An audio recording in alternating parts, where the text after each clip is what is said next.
Bismillahirrahmanirrahim. Sholatul khauf, sholat dalam kondisi takut karena berperang, itu menjadi 3 model.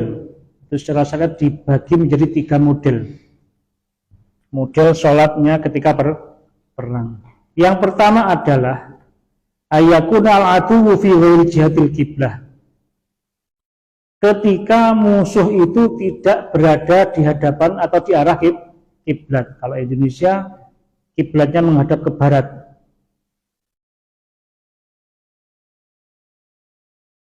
Nah, kalau musuhnya tidak berada di barat alias di timur, berarti memakai metode sholat khauf yang pertama. Karena yang pertama adalah metode sholat khauf ketika musuhnya tidak di arah kiblat alias di belakangnya kiblat.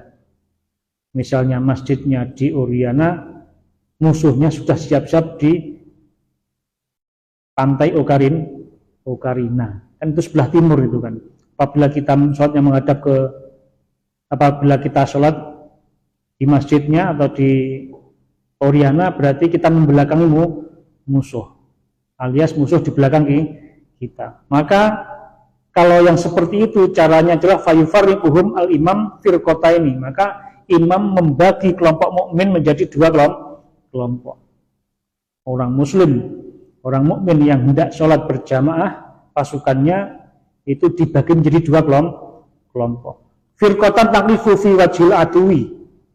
Yang satu kelompok, misalnya 80 orang, yang 40 orang berbaris atau berjaga-jaga menghadap ke musuh. Taklifu fi wajhil aduwi di sana. Jejer di luar masjid sana. Menjaga musuh. Fayusalli bil firqatil lati khalfahu rak'atan. Kemudian imam itu bersolat atau sholat berjamaah dengan kelompok yang satunya dengan sholat 1 rakaat. Sumatatu min nafsiyah. Kemudian yang barusan sholat dengan imam tadi, dia melanjutkan sendiri. Imamnya menunggu pasukan yang kedua nanti. Jadi sholat berjamaahnya dengan imam cuman 1 rakaat. Habis itu imamnya diam, makmumnya melanjutkan sendiri. Yang sudah selesai langsung memasuki barisan penjaga. Watam di ilawajil aduwi. Dia menggantikan posisinya yang berjaga-jaga. Kalau sudah 40 selesai mengganti penjaga, yang 40 datang masuk ke rombongan sholat dengan imam. Fayusalli biha rak'atan. Kemudian imam juga sholat jamaah dengan kelompok yang kedua, yang habis jaga tadi, yang sudah siap jaga tadi, itu juga sholat 2 rakaat.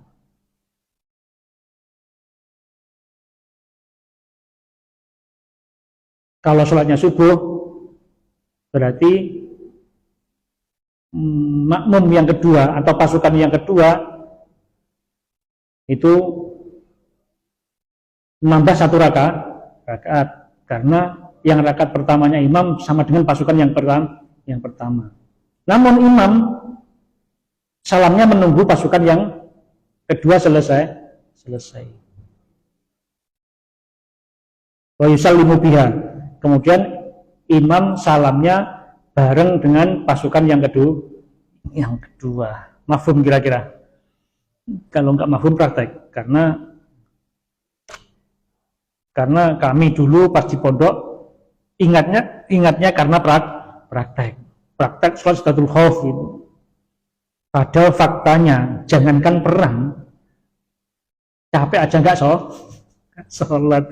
Tapi syariat seperti ini, syariat selalu menyediakan fasilitas bagaimana si hamba itu menghadap pada Allah dalam kondisi apapun. Walaupun realitanya karena mungkin lemahnya iman,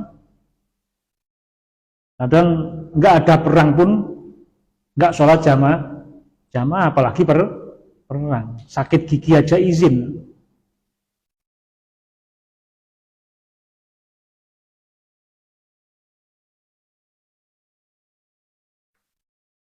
izin gak sholat, padahal sakit gigi. Kadang-kadang gak sakit pun gak sholat. Tapi ya saya harus ada karena Rasulullah telah melakukan semuanya sebagai pelajaran bagi umatnya. Semua sudah diajarkan oleh Rasulullah. Walaupun kodok juga pernah diajarkan oleh Rasulullah walaupun sekali, dan itu pun memang Allah mentakdirkan, gimana lagi. Nah, karena apa hikmahnya? Kalau nggak ada contoh Rasulullah kodok walaupun satu kali itu, berarti orang itu kalau setelah nggak sholat ya selesai, ya nggak? Misalnya sampean futsal capek, waktunya asar nggak langsung sholat, istirahat dulu lah, siapa tahu nanti masih waktunya panjang, waktunya sholat asar sampai menjelang maghrib. Ternyata bangunnya siap atau habis maghrib. Kalau Rasulullah nggak mencontohkan sholat yang ditinggalkan itu dikodai, berarti kan ya sudah, ya terlambat ya sudah kan gitu. Kalau ternyata enggak, ternyata Rasulullah ditakdirkan oleh Allah menjadi contohnya sholat qada. Itu bukan kekurangan Rasulullah, tapi apa? Itu kelebihan Rasulullah, dijadikan oleh Allah sebagai panutan. Bahwasanya ternyata sholat itu kalau ditinggalkan ya harus diganti di luar waktunya. Beda dengan sekolah. Sekolah itu kesiangan ya selesai. Kerja, potong gaji. Kalau bisa coba dinego GM-nya atau mandornya, supervisornya. Saya kodok besok, bisa, PT seperti itu bisa. Saya nggak pernah kerja di PT masalahnya. Kalau izin sekali, dikodoi satu kali lagi, bisa nggak di PT ini? Kodoan. Nanti ternyata belum dikodoi, udah meninggal, langsung kodoan. Dikodoi oleh saudaranya. Namanya PT Syar'i.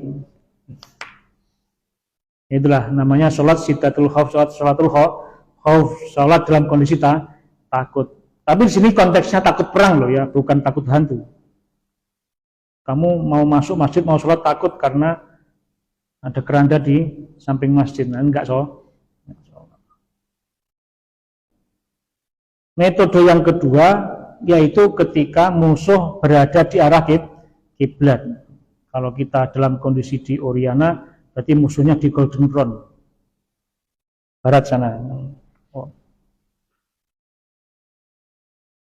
Seakan-akan Karina sama Golden Front musuh kita semuanya, bukan. Arahnya maksudnya ini. Arahnya yang pertama tadi lawannya di Ocarina, yang nomor 2 lawannya di Golden Front. Golden Front kan arah barat atau arah kiblat kita. Kalau Ocarina di arah timur kita. Apabila musuh di arah kiblat, fayasufuhum al-imamu shoffaini, maka imam membariskan jamaahnya menjadi dua shaf. Wa yuhrimu bihim, kemudian diajak takbirnya bertakbirnya bareng-bareng. Faidha sajata mahu ahadu shoffaini, maka ketika sujud itu giliran. Yang pertama yang sujud adalah shaf yang pertama. Wa qafa shaful akhar ya rusuhum. Shaf yang kedua sambil membawa AK-14, AK berapa itu? Itu menjaga di belakang AK-47. Itu sholat di belakang, berdiri di belakangnya. Kalau imamnya sudah bangun dari sujud yang kedua, baru shaf yang kedua menyusul untuk turun sujud. Sambil ditunggu oleh imam dan shaf yang kedua. Yang pertama, otomatis shaf yang pertama menunggu selesainya sujud, shaf yang kedua juga membawa AK-47. Terus seperti itu sampai selesai sholat. Itu metode yang kedua, yaitu ketika lawan berada di arah kiblat. Wasalisu, dan adapun yang ketiga, ayakuna, ialah berada siapa orang atau siapa orang yang sholat, siapa mukmin. Wasalisu, dan adapun yang ketiga, ayakuna, ialah ketika berada siapa orang fi syiddatil khaufi, di dalam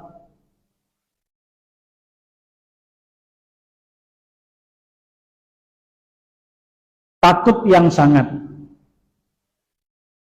Ayakuna, ialah berada siapa orang mukmin fi syiddatil khaufi, ialah di dalam takut yang sangat atau sangatnya takut. Watihamil harbi, dan berkecamuknya perang. Ini sudah berserang masalahnya. Dari GP sudah maju, dari Ukraina sudah maju. Kalau tadi kan masih dalam posisinya aja di sana. Nah, ini sudah berkecamuk. Yang ketiga ini adalah sholat ketika sudah berkecamuk. Watihamil harbi, dan berkecamuknya perang. Fayusolli, maka sholatlah siapa orang kaifa amkanahu, dengan keadaan sekiranya mungkin. Apa sholat? Rojilan, dengan berjalan, aurokiban, atau naik kendaraan. Mustaqbilal qiblati, dengan menghadap kiblat. Wa ghaira mustaqbilin, dan tidak menghadapkan laha kepada kiblat.